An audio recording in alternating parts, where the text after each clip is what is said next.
Assalamualaikum warahmatullahi wabarakatuh. My name is Naval Agus Wijayanto and I am taking this video to complete my assignment of the subject Pendidikan Agama Islam. Now I will be answering the questions. Question number 1. What is e-commerce?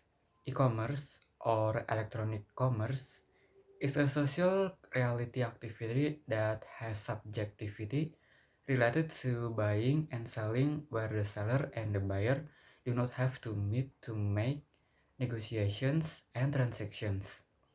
Communication used by sellers and buyers through communication tools such as chat, websites, computer, telephone, SMS, and so on. Question number 2.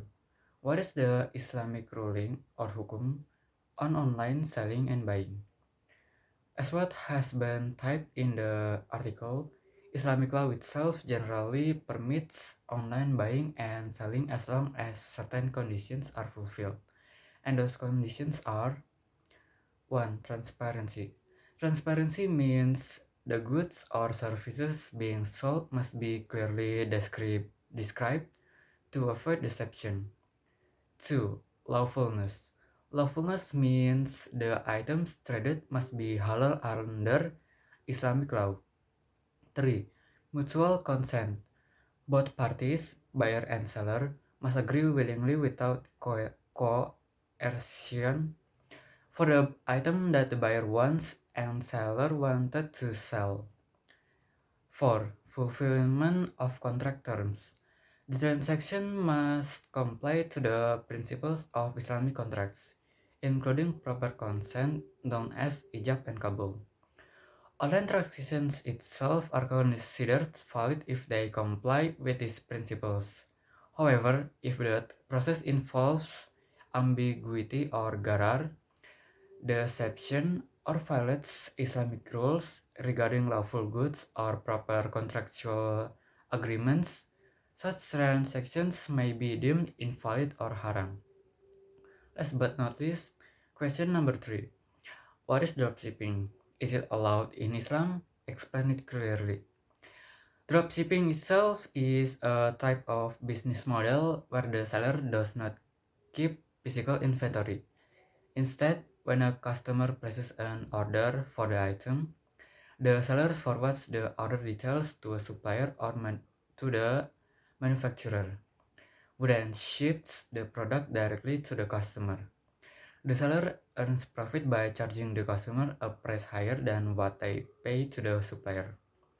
For whether the dropshipping is allowed in Islam or not, these are the conditions that are relevant to dropshipping in Islamic law. 1. Ownership and possession. In Islam, a seller should ideally own or possess the goods before selling them. This can ensure that the seller has full responsibility for the item being sold.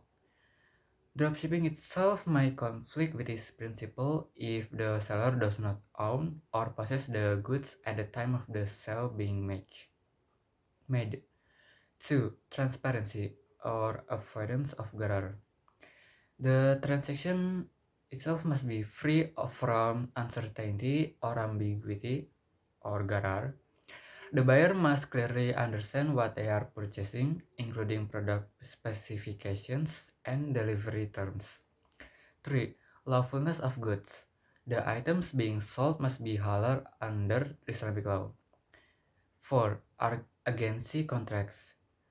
Some Islamic scholars argue that dropshipping can be allowed if it is structured as an agency agreement.